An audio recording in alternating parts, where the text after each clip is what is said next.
Breaking చూస్తున్నాం. Israel Iran మధ్య తీవ్ర ఉద్రిక్త పరిస్థితులు చోటు చేసుకుంటున్నాయి.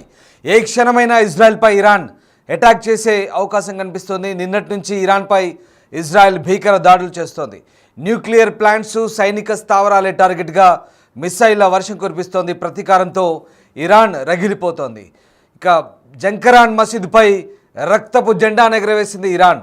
తీవ్ర దుఃఖం, ప్రతీకార ప్రతిజ్ఞకు రక్తపు జెండా సూచనగా చెప్తున్నారు. ఇజ్రాయెల్పై ప్రతీకార దాడి తప్పదంటూ రక్తపు జెండా ఎగరవేయడాన్ని సారాంశంగా చెప్తున్నారు. ఎగరేసి బహిరంగంగానే ఇరాన్ ఇదే అంశాన్ని ప్రకటించింది. ఇప్పటికే రెండు దేశాల్లోనూ రెడ్ అలర్ట్ కొనసాగుతుంది. తమ గగనతలాన్ని ఇరాన్ మూసివేసింది. అణుయుద్ధం జరిగినా ఆశ్చర్యం లేదంటూ నిపుణులు అభిప్రాయాన్ని వ్యక్తం చేస్తున్న పరిస్థితి కనబడుతుంది.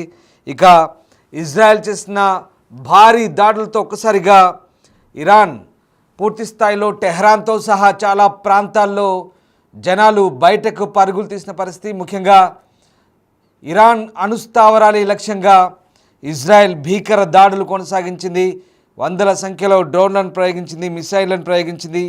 ఈ నేపథ్యంలో ఒక్కసారిగా ఇరాన్ కూడా అప్రమత్తమైంది. ఇరాన్ కూడా అటు టెల్ అవీవ్పై దాదాపు 100 డ్రోన్లను ప్రయోగించినట్టుగా తెలుస్తుంది. ఈ నేపథ్యంలో ఒక్కసారిగా ఇరాన్ ఇక ప్రతీకార దాడులకు దిగే అవకాశంగా కనిపిస్తుంది. ఒకసారి స్క్రీన్పై మనం చూస్తున్న జెండా, ఎర్ర జెండా, అది ప్రతీకారానికి గుర్తుగా ఎర్ర జెండా ఇరాన్ ఎగరవేసినట్టుగా తెలుస్తుంది. ఇజ్రాయెల్ వైమానిక దాడుల తర్వాత ఇరాన్ కోమ్లోని జామ్కరన్ మసీదు పైన ప్రతీకార చిహ్నంగా ఎర్ర జెండాను ఎగరవేసింది. షియా సాంప్రదాయంలో ముఖ్యంగా అన్యాయంగా రక్తం చిందించబడినప్పుడు ఎర్ర జెండా న్యాయం కోసం, ప్రతీకారం కోసం పిలుపునిస్తుందంటూ ఇరాన్కు సంబంధించిన నిపుణులు చెప్తున్నారు. ఇక ఇరానియన్ సైనిక అణులక్ష్యాలను ఇజ్రాయెల్ జెట్లో ఢీకొన్న కొద్దిసేపటికే జెండా ఎగరవేశారు. ఈ దాడిలో సీనియర్ కమాండర్లు, శాస్త్రవేత్తలు, అలాగే మహిళలు, పిల్లలు సహా పౌరులు మరణించినట్టుగా ఇరాన్ ఆరోపిస్తుంది. ప్రతిస్పందనగా వందలాది మంది నిరసనకారులు మసీదు వెలుపల గుమిగూడి ఇజ్రాయెల్ వ్యతిరేక నినాదాలు చేస్తూ ఇరాన్ జెండాలను ఊపుతూ టెహ్రాన్కు దక్షిణంగా దాదాపు 140 కిలోమీటర్ల దూరంలో ఉన్న కోమ్ నగరం ఇరాన్లో అత్యంత పవిత్ర ప్రదేశాల్లో ఒకటి. దాడులకు బలమైన తక్షణ ప్రతీకారం తీర్చుకోవాలంటూ నిరసనకారులు అక్కడ డిమాండ్ చేసిన పరిస్థితి కనబడుతుంది. మనం చూస్తున్న దృశ్యాలు ఇరాన్లోని ఓ మసీదుపై ఎర్ర జెండాను ఎగరవేశారు. ప్రతీకారానికి సూచికగా ఈ ఎర్ర జెండాను ఎగరవేసినట్టుగా చెప్తున్నారు. ఇస్లామిక్ రిపబ్లిక్పై దాడిని ప్రారంభించిన తర్వాత ఇక ఇజ్రాయెల్ తీవ్ర పరిణామాలను చవిచూస్తుందని ఇరాన్ సుప్రీం ఖొమెనీ ఇజ్రాయెల్కు సవాల్ విసిరారు. వైమానిక దాడుల్లో అనేక మంది ఇరాన్ అగ్ర కమాండర్లు, సైంటిస్టులు మరణించిన తర్వాత ఆయుతుల్లా సయ్యద్ అలీ ఖొమెనీ ఈ ప్రకటన చేశారు. ఇజ్రాయెల్ను కఠినంగా శిక్షిస్తామంటూ చెప్తున్న పరిస్థితి కనబడుతుంది. ఈ నేపథ్యంలోనే ఈ జెండాను ఎగురవేసినట్టుగా తెలుస్తుంది. ఇరాన్ సాయుధ దళాల ప్రతినిధి బ్రిగేడియర్ జనరల్ అబోల్ ఫజల్ మాట్లాడుతూ ఇజ్రాయెల్ భారీ మూల్యం చెల్లించుకోక తప్పదంటూ ఆయన హెచ్చరిస్తున్న పరిస్థితి కనబడుతోంది. ఈ నేపథ్యంలోనే ఇక ఇజ్రాయెల్పై ఇరాన్ ప్రతీకార దాడులకు పాల్పడుతుందనే ఆలోచనతో ఒకసారిగా అటు ఇజ్రాయెల్ కూడా అప్రమత్తమైంది. పూర్తిగా తమ ప్రాంతంలో ఎమర్జెన్సీ విధించింది. ఆ ప్రాంతాన్నంతా కూడా అప్రమత్తం చేసిన పరిస్థితి. పౌరులంతా కూడా గుంపులుగా బయటికి రావద్దని, సురక్షిత స్థావరాల్లో వీలైతే స్థానికంగా ఉన్న బంకర్లో ఒకవేళ ఏదైనా విపత్తులు సంభవిస్తే తలదాచుకోవాలని చెప్తుంది. మరోవైపు జెరూసలేం, టెల్ అవీవ్ ప్రాంతాలు ఇప్పటికే పౌరులు తమకు కావాల్సిన సరుకులను తెచ్చిపెట్టుకున్నారు. బయటకు వెళ్లేందుకు అవకాశం లేకపోవడంతో ప్రస్తుతం ఈ రకమైనటువంటి సన్నాహాలు చేసుకుంటున్న పరిస్థితి కనబడుతుంది. దాడులు జరిగితే ఎలా తప్పించుకోవాలో కూడా ఇప్పటికే ఇజ్రాయెల్లో సైరన్ల మోత మోగుతున్న పరిస్థితి కనబడుతుంది. మరోవైపు టెల్ అవీవ్పై 100 డ్రోన్లను ఇరాన్ ప్రయోగించినట్టుగా తెలుస్తోంది. దీన్ని అటు ఇరాన్ భూభాగంలోనే ఇజ్రాయెల్ వాటిని ఎయిర్ డిఫెన్స్ సిస్టంతో ఇజ్రాయెల్ భూభాగం వెలుపలే వాటిని నిలువరించినట్టుగా తెలుస్తోంది. మొత్తం మీద భారీ దాడులు చోటు చేసుకునే అవకాశం కనిపిస్తుంది. ప్రతీకార దాడులకు ఇక ఇరాన్ కూడా సిద్ధమవుతున్నట్టుగా తెలుస్తుంది.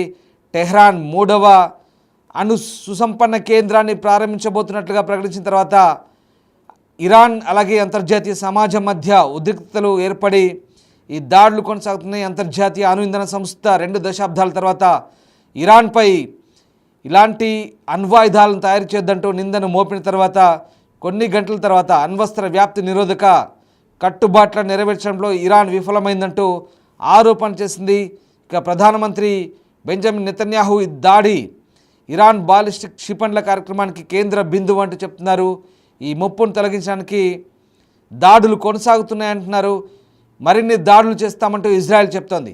IDF chief of staff lieutenant general Eyal Zamir ఈ ఆపరేషన్ ఖచ్చితంగా అవసరం అంటున్నారు.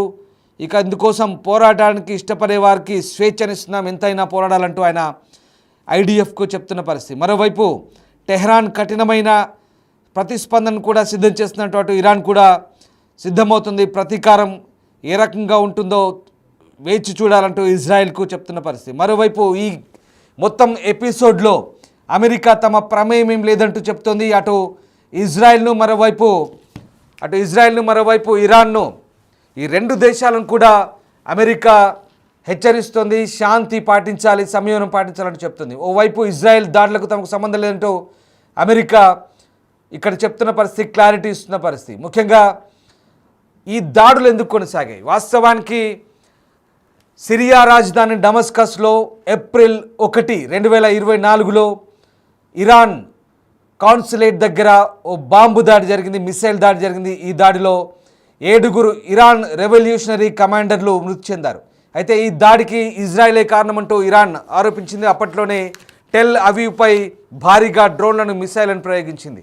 దీంతో ఈ రెండు దేశాల మధ్య యుద్ధం చల్లారలేదు. మరోవైపు ఇటు ఇరాన్, అటు యెమెన్ తిరుగుబాటుదారులైన హౌతీలకు, అలాగే లెబనాన్ హెజ్బుల్లా కమాండర్లకు, హమాస్ ఫైటర్స్కి ఫండింగ్ చేస్తుంది, ఆయుధాలను అందిస్తుందంటూ ఇజ్రాయెల్ ఎప్పటి నుంచో ఆరోపిస్తుంది. ముఖ్యంగా ఈ నేపథ్యంలోనే ఇరాన్, ఇజ్రాయెల్ మధ్య ఈ దాడులు కొనసాగుతుంది. అప్పటి నుంచే ప్రచ్ఛన్న యుద్ధం కాస్త ఇప్పుడు ప్రత్యక్ష యుద్ధంగా మారింది. వాస్తవానికి హమాస్ ఇజ్రాయెల్ మధ్య, గాజా ఇజ్రాయెల్ మధ్య జరుగుతున్న యుద్ధం ఇప్పుడు దేశాల మధ్య యుద్ధంగా పరిణమించింది. బహుశా ఇది 3వ ప్రపంచ యుద్ధానికి కూడా దారి తీసే అవకాశం లేకపోలేదంటూ కొంతమంది నిపుణులు హెచ్చరిస్తున్న పరిస్థితి కనబడుతుంది. ఇరాన్ అణ్వాయుధం కలిగిన దేశంగా చెప్తున్నారు. ఇరాన్ ఇప్పటికే అణ్వాయుధాలను కలిగి ఉంది, మరికొన్ని అణ్వాయుధాలను తయారు చేసిన సిద్ధంగా ఉంది. ఈ నేపథ్యంలో ఇక అణ్వాయుధ నియంత్రణ సంస్థ ఇప్పటికే ఇరాన్ హెచ్చరిస్తోంది, అణ్వాయుధాలను తయారు చేయడం ఆపుకోవాలని చెప్తుంది. ఇక్కడ కొద్ది కాలం పాటు 1979లో ఇక్కడ ఇరాన్ విప్లవం తర్వాత ఇజ్రాయెల్, ఇరాన్ బాగానే ఉన్నాయి. కానీ ఎప్పుడైతే ఇరాన్లోని ఆర్మీలోని కొంత భాగం, ఇరాన్ రెవల్యూషనరీ గార్డ్స్ పూర్తిగా ఇస్లామిక్ రాడికల్ విప్లవాన్ని సిద్ధం చేసి మతోన్మాదులుగా తయారయ్యారంటూ ఇజ్రాయెల్ ఆరోపిస్తుంది. అట్ ద సేమ్ టైం ఇజ్రాయెల్పై అలాగే యూదులపై ఇరాన్ దాడులకు పాల్పడుతుంది. ఇస్లామిక్ బ్రదర్హుడ్ పేరుతో కొన్ని దేశాలను సమీకరించి ముఖ్యంగా మిలీషియా టెర్రర్ గ్రూపులను తయారు చేసి, ప్రధానంగా హిజ్బుల్లా, హమాస్, హౌతీలను తయారు చేసి ఇజ్రాయెల్పై ఉసుగొల్పుతుందంటూ ఇజ్రాయెల్ ఆరోపిస్తుంది. ఈ నేపథ్యంలోనే ఇరాన్పై దాడికి పాల్గొంటుంది. ఇక ఇప్పటికే సిరియాపై దాడి చేసింది, ఇరాక్పై దాడి చేసింది, ఇరాన్పై దాడి చేసింది, అలాగే గాజాపై, ఇప్పటికీ వెస్ట్ బ్యాంక్పై దాడులు కొనసాగుతున్నాయి. తాజాగా ఇరాన్పై భీకర దాడులు కొనసాగిస్తుంది, బాంబింగ్ చేస్తుంది, మిసైల్స్తో దాడి చేస్తుంది. ఇజ్రాయెల్ ఫైటర్ జెట్లు విరుచుకుపడుతున్నాయి. తాజాగా వాయువ్య ఇరాన్ ప్రాంతంలో కూడా కొద్దిసేపటి క్రితమే మళ్ళీ దాడులు ప్రారంభమైనట్టుగా తెలుస్తుంది. ఈ దాడులు ఇంతటితో ఆగేలా లేవు. ఇజ్రాయెల్ ఖచ్చితంగా మరిన్ని దాడులు చేస్తామంటుంది. ఇరాన్ కనుక అణ్వాయుధాలను, అణువార్ హెడ్లను తయారీ ఆపకపోతే ఖచ్చితంగా మరిన్ని బలమైన అటాక్స్ చేస్తామంటూ హెచ్చరిస్తుంది. కానీ మనం చూస్తున్న దృశ్యాలు, ఇరాన్ ఒక రక్తపు జెండా ఎగరవేసింది. ఇది ప్రతీకారానికి సూచిక అంటున్నారు. ఖచ్చితంగా రక్తానికి రక్తంతో బదిలిస్తామంటూ ఇరాన్ చెప్తుంది. ఇప్పటికే టెల్ అవీవ్, ఇజ్రాయెల్ క్యాపిటల్ టెల్ అవీవ్పై 100 డ్రోన్లను ప్రయోగించిన అయినప్పటికీ ఇజ్రాయెల్ ఎయిర్ డిఫెన్స్ సిస్టమ్స్ అలాగే ఇంటర్సెప్టార్స్ అడ్డుకున్నాయి. వాటిని ఎక్కడికక్కడ డెస్ట్రాయ్ చేసిన పరిస్థితి. మొత్తం మీద ఈ పరిణామాలన్నీ మధ్యప్రాచ్యంలో, మిడిల్ ఈస్ట్లో ఏం జరగబోతుంది? ఇది కాస్త దేశాల మధ్య యుద్ధంగా పరిణమించబోతుందా? ఇది కాస్త అణ్వాయుధ యుద్ధానికి దారి తీయబోతుందా అంటే ప్రస్తుతం అదే భయాందోళనలు నెలకొంటున్నాయి. పాశ్చాత్య దేశాలు ఇజ్రాయెల్కు సపోర్ట్ చేస్తుంటే ఇరాన్కు మాత్రం అటు రష్యా, చైనా లాంటి దేశాలు మిత్ర దేశాలుగా మాత్రమే ఉన్నాయి, కానీ యుద్ధంలో ఎక్కడా సహకరించిన పరిస్థితి. మరి భవిష్యత్తులో ఇది ఆ ప్రపంచ దేశాల మధ్య యుద్ధంగా పరిణమిస్తే కనుక ఎలాంటి పరిణామాలను చోటు చేసుకుంటాయని ఆందోళనకరంగా మారుతున్న పరిస్థితి. కానీ అంతర్జాతీయ సమాజం దీన్ని నిశ్చితంగా గమనిస్తోంది. ముఖ్యంగా ఇటు ఇజ్రాయెల్కు అటు ఇరాన్కు నచ్చజెప్పే ప్రయత్నం చేస్తుంది. ఉద్రిక్తతలు తగ్గించుకోవాలి, పశ్చిమాసియాలో శాంతి నెలకొనాలి, ఇరు దేశాలు కూడా శాంతి సంయమనం పాటించాలంటూ చైనా, రష్యా, భారత్తో సహా భారత్ కూడా ఇప్పటికే ఇజ్రాయెల్లోని తమ పౌరులను అప్రమత్తంగా ఉండమంటూ సూచిస్తోంది. ఎందుకంటే యుద్ధ ఘంటికలు మోగుతున్నాయి కాబట్టి భారత పౌరులు, ఇండియన్ ఎంబసీ ఒకటే చెప్తుంది, ఎవరు కూడా బయటికి రావద్దు, అవసరమైతే అక్కడ స్థానిక అధికారులతో, ఇండియన్ ఎంబసీతో సంప్రదింపులు జరపమంటూ కోరుతుంది. సో సంయమనం పాటించమంటూ భారత్తో సహా చాలా దేశాలు, 2 దేశాలు విజ్ఞప్తి చేస్తున్న పరిస్థితి. చూడాలి పశ్చిమాసియాలో ఇంకా ఎలాంటి పరిస్థితులు చోటు చేసుకుంటాయి. ఖచ్చితంగా ఇరాన్ సుప్రీం లీడర్ అయతుల్లా ఖమెనీ ప్రతీకారం తప్పదంటూ మనం చూస్తున్నాం స్క్రీన్పై. ఆ ఎర్ర జెండా, రక్తపు జెండా, అది ప్రతీకారానికి సూచికగా చెప్తున్నారు. సో మొత్తం మీద ఇరాన్, ఇజ్రాయెల్ పరస్పరం దాడులు అయితే ఇంకా కొనసాగుతున్నాయి. ఇది ఎక్కడికి దారితీస్తుంది, ఎన్ని రోజుల పాటు ఈ దాడులు జరుగుతాయని మాత్రం ఆందోళనకర పరిస్థితులు అయితే తలెత్తున్నాయి. దీనిపై ప్రపంచ దేశాలు ఆసక్తికరంగా గమనిస్తున్నాయి.